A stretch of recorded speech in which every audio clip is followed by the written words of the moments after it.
Hello and welcome to Spotlight. The Hay'at Tahrir al-Sham-led regime in Syria has committed new massacres against the Alawite minority in Hama and Latakia provinces. This came after clashes broke out between HTS forces and the armed groups opposed to the Syrian regime, which left 72 people dead. From both sides, HTS forces toppled Syria's former government of President Bashar al-Assad in December of last year. The new regime has launched military campaigns to root out what it calls the remnants of the former government, in particular targeting Alawite strongholds in the country's center and west. We'll be discussing the recent alarming developments in Syria on tonight's show with our guests.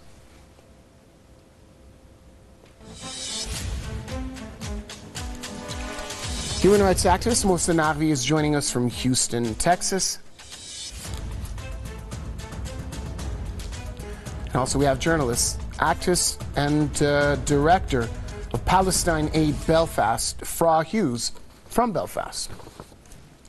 Well, gentlemen, welcome to the program. Let's start off with Mr. Naqvi in Houston. Please share with us your perspective on what is unfolding now in Syria under the HTS regime.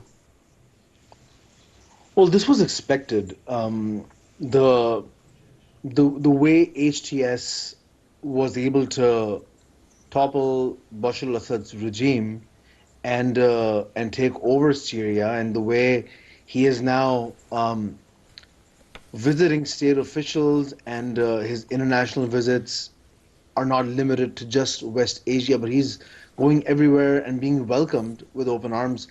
His rule in Syria always seemed unorganic, and it was obvious that it was supported by the Mossad and the CIA. And so there was always this element where other groups within Syria, and Syria is a very complicated country. It has many ethnicities, different religions, different sects that live together.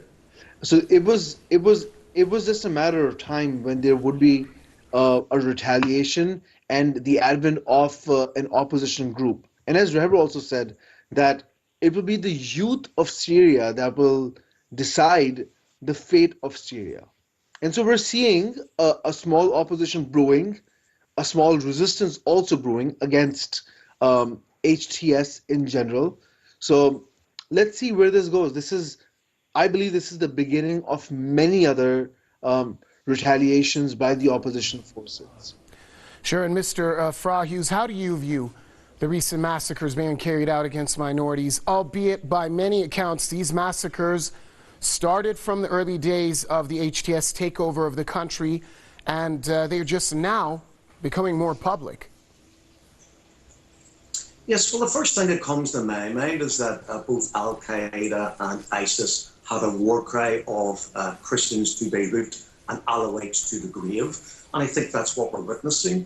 On social media, I've seen some very disturbing videos. I watched one today. I don't even know who's filming this, but a man with a rifle shot a young man in the leg, chased him into the entrance of a house, beckoned him to come back under the threat of being shot again, and then shot him 5 times in front of the camera on the ground. I have seen young men put in what appear to be cattle carts and arrested. So what we have is not only a burgeoning embryonic resistance to the CIA, American, Turkish and Zionist takeover of Syria, but we're also witnessing people defending themselves. If you're going to be shot in the street, if your young men are going to be arrested and told to disappear, whatever it is that sadly are going to befall them, I think people have the right to defend themselves. And watching the things that I've watched over the last week, I have to say, the first thing that enters my mind is Zionism.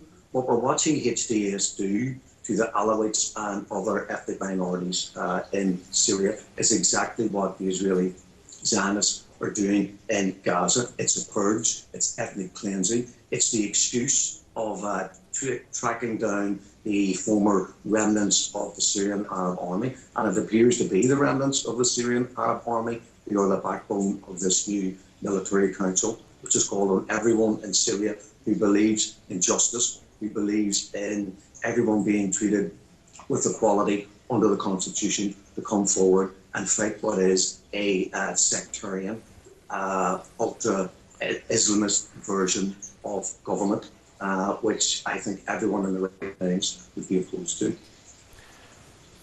Mohsen Arvi, how come the current regime in Syria that claims it wants to rebuild the country is not opposing the destruction and occupation of Syria by the Israelis?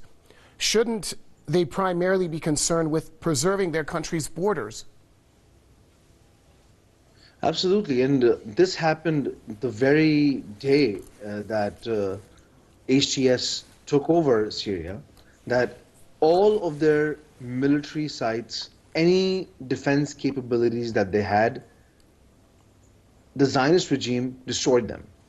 That was the target of the Zionist regime.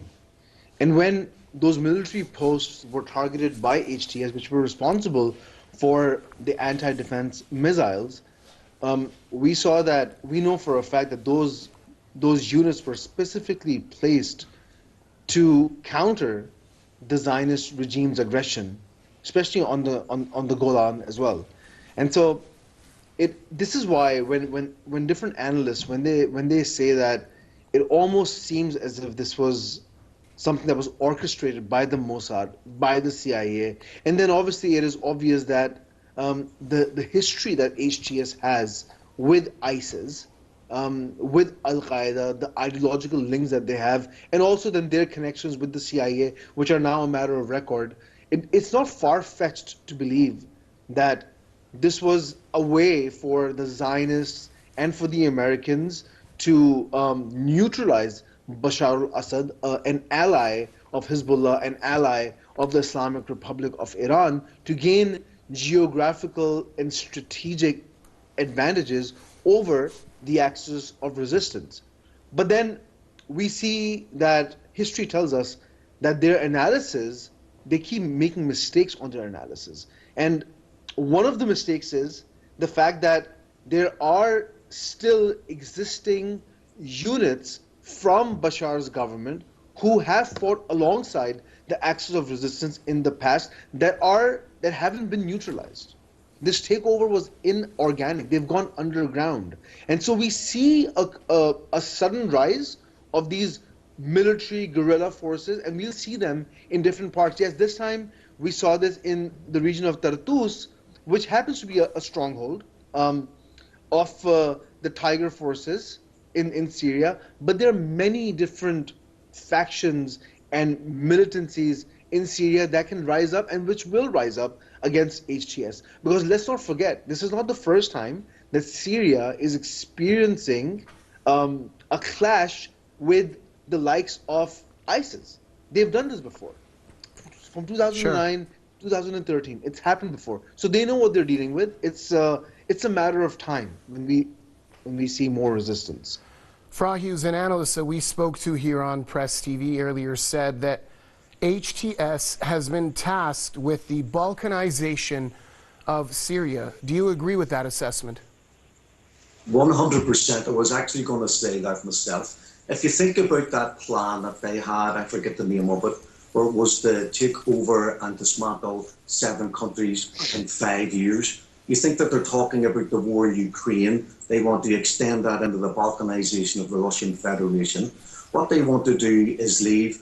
And I mean, the optimal plan is to cripple what was once the Syrian Arab Republic as a bulwark of the axis of resistance. They talked previously, months ago, people were saying you're going to have a Kurdish enclave, if they want to use them terms. Then you'll have the American Turkish enclave. You'll have an Alawite enclave on the coast. You'll have the Israelis who are now just outside the southern kind of suburbs of Damascus. And then you've got HTS in the middle. So if you want to destroy Syria, then you want to balkanize it, you want to weaken it, you want to leave it filled with sectarian strife.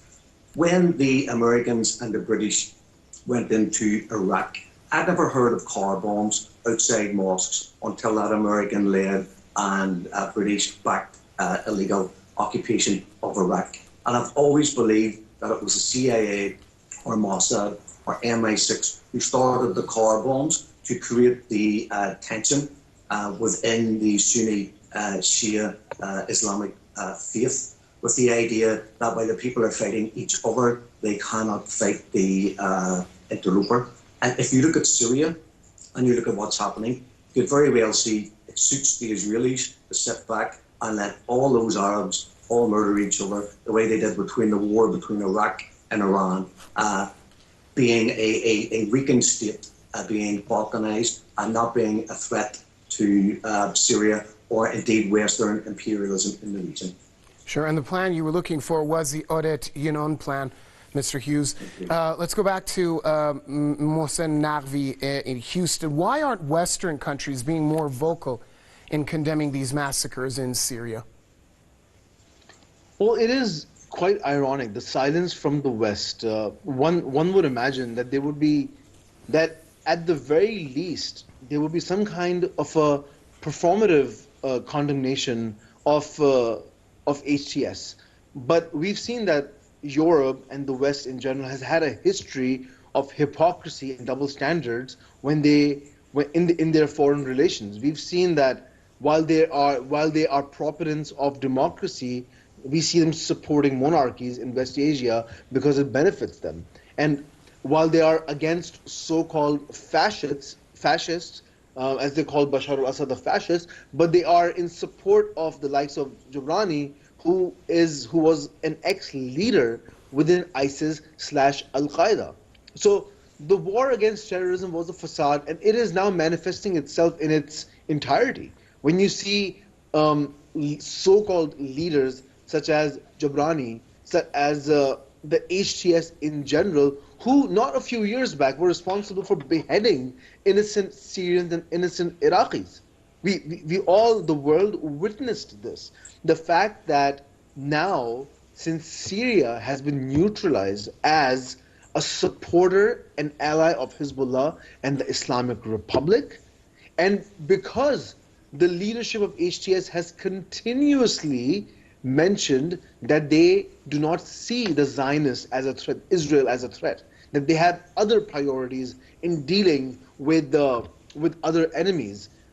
It is obvious that the West remains silent, conventional media remains silent because of the clear support, indirect and implied support that HTS continues to give to the West and the Zionists. So it is not a shock. It is something that is obvious, but it also unmasks the reality of conventional media, of Western-backed media, and these politicians who are puppets, mere puppets at the hands of the Mossad. Fra Hughes, our guest in Houston, brought up the issue of mainstream media. Why is mainstream media, mainstream Western media, basically not going crazy with these recent events and massacres taking place in Syria? I think if the circumstances were different, we would have seen a totally different approach from the mainstream media. Well, I think you have to accept that the Western media, mainstream media, is actually an output of government propaganda. So they won't say anything that goes against American, British, French, German foreign policy. The fact that they don't talk about it means it didn't happen. People in Ireland, where I live, people in the UK, people in Europe, if they're not watching the things that we're watching, if they're not hearing the things that we're talking about, then they are not aware of the truth on the ground. I watched the propaganda recently around Giuliani and how he's had this Council of Reconciliation. They're not, fighting the Zionists because they're too busy murdering innocent, unarmed Alawites along the coast. I've been to Latakia, I've been to Tartus, I visited Syria on 5 occasions, and I really have to say it's a sad set of circumstances that not only did the Syrian Arab Republic stand alone for so many years before their friends in Iran and Hezbollah and the Russians came to help save the civilian population against possible pogroms and massacres. But now that these people have got into power, they are puppets of the West. They are bought and paid for. These guys are all mercenaries. I read somewhere, I don't know whether this is completely true, but all the leaders in the governmental structures of HTS have Turkish passports. Half of the people involved in HTS are not even Syrian. These are people who believe in the caliphate, who believe in their perversion of Islam, and they are paid mercenaries. So these people are just thugs, psychopaths, given guns, and without proper law and order and institutions of the state. They can just murder whoever they want. They can, God forbid, rape whoever they want. They can torture whoever they want. So these people are not in place to defend the people of Syria. They're too busy carving out their own sectarian niche, and they'll do whatever the Zionists say, whatever the Americans say, whatever the Saudis say who pay them, and whatever the Turks tell them to do. These people are nothing but bought assets that have been given arms, training, finances, and political cover to basically go on a rampage across Iraq and then into Syria. And where are they going to go next? Is Lebanon safe? We've already seen a murderous campaign on the border between Syria and Lebanon. And as our friend has already alluded to, the HTS have said the Zionists are not their enemy, and either are the Americans, for that matter, even if they don't say it publicly. Their enemies are the Shia of Hezbollah and Iran. Mohsen Agvi, let's strip this down to the core question here. Who benefits from instability in Syria? Israel and the US. Would you like to elaborate on that? Absolutely. I mean, a weak Hezbollah, a weak axis of resistance empowers the Zionists. The Zionists now, not only do they control the Egyptian side of the border, the Jordanian side of the border, but they also have control over Syria now, which, as we all know, was a stronghold for Hezbollah, for the Islamic Republic of Iran. And yes, the resistance will find and maneuver around these changes and will find new ways, as Sheikh Naim Qasim also mentioned. But a weak Syria, a destabilized Syria, a Syria run by ISIS, is a Syria that supports the agenda of the Zionists. It supports the military empowerment of the US in West Asia. And so it's when we say that Jilani is someone that has been placed by the Mossad, by the CIA, it is based on precedent. Have you not seen this happen before in the past? Have you not seen the monarchies in West Asia that explicitly support the US and the Zionists as well? Not too long ago, before the Al-Aqsa flood operation, we saw that the UAE was going to accept the Zionists. Saudi Arabia was going to accept Israel as a state, which was something that was unheard of in the Muslim community. But then we see now that the destabilizing of Syria and these internal conflicts in Syria, which may also have an effect on Lebanon, right? So these strongholds, the weakening of these strongholds, further empowers the Zionists against the axis of resistance. But I think there is a miscalculation on part of the US empire and the Zionists over here, because what they don't realize is that this is not 2013, 2014, 2017. There wasn't a Yemen a few years back. Now you have a Yemen, an entire country with the military capabilities at their disposal that they've been using, and we've seen that they've used them, that they don't shy away from using those military capabilities on the US empire and the Zionist regime. So the equations have changed. The Islamic Republic of Iran has become much more stronger in its military capability than it was a few years back. And we saw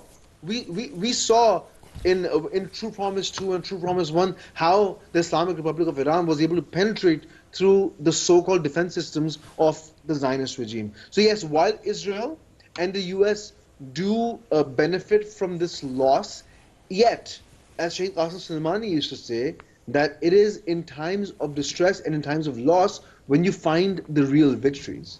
And so this is one of those times where the opportunities will present themselves to the axis of resistance, and the resilience of the axis of resistance has been proven over the past decades, and we will see those victories come soon.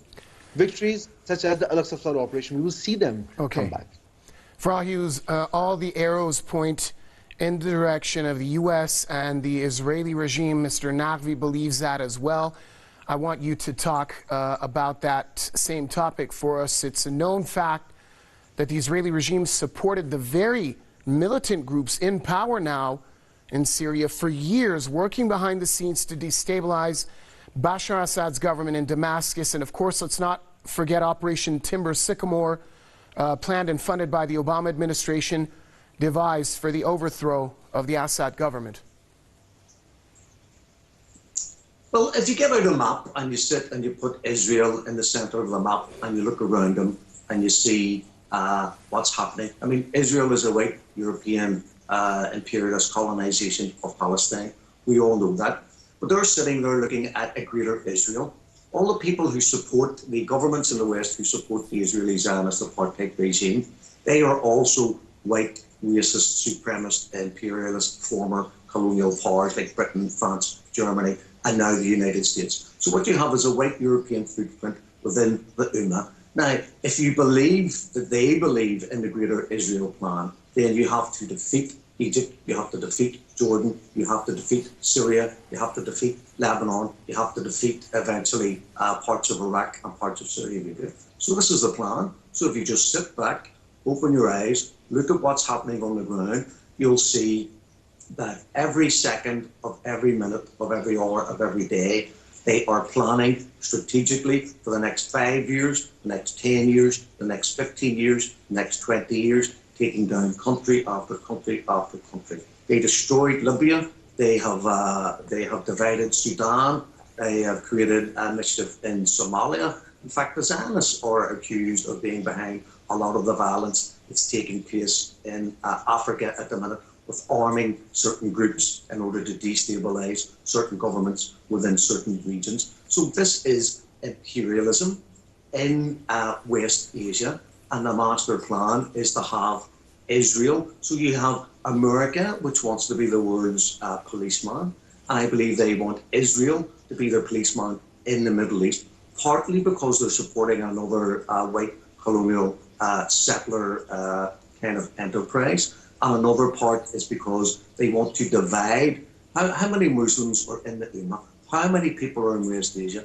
Imagine they all came together and they put their own sanctions upon the Israeli apartheid state. They could bring Israel potentially to its knees by not allowing cross-border transport of fuel and steel and aluminium and stuff. So the possibilities are, but Israel exists to create division. Then the West is there in order to foment sectarian strife among the Sunni and the Shia. And then on top of that, they have created these monarchies that we referred to, the King of Jordan. Sisi was put in, as far as I'm concerned, by the CIA. About 4 days after he was involved in the coup, he came out publicly, stood on the steps of the palace and says, why aren't the Americans coming out and saying they support me?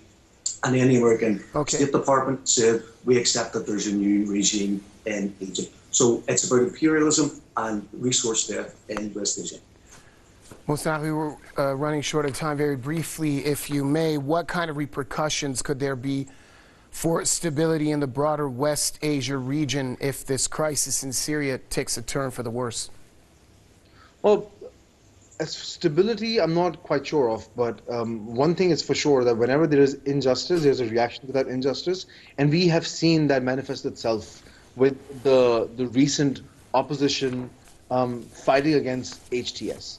And we see that there's a possibility of a civil war in Lebanon. We see Syria is unstable. We see that there are movements within other West Asian countries where the masses are absolutely sick and tired of these monarchies ruling over them, and specifically they are absolutely exhausted with the hypocrisy of these monarchies that have shown explicit support to the Zionists. We've seen Jordan, Egypt, Saudi Arabia. We've seen the UAE play its role against the Palestinian people. So the stability will come when there is justice throughout the region. Stability will come when the U.S. empire decides to go back to the U.S., when they when they don't have any military bases and the Zionist regime. Let's end it on that note. Thanks to human rights activist Mohsen Alvi joining us from Houston, Texas. And also thanks to journalist, activist, and director of Palestine Aid Belfast, Fra Hughes, joining us from Belfast. And special thanks to you, our viewers, for staying with us on tonight's edition of Spotlight. It's good night for now, and see you next time.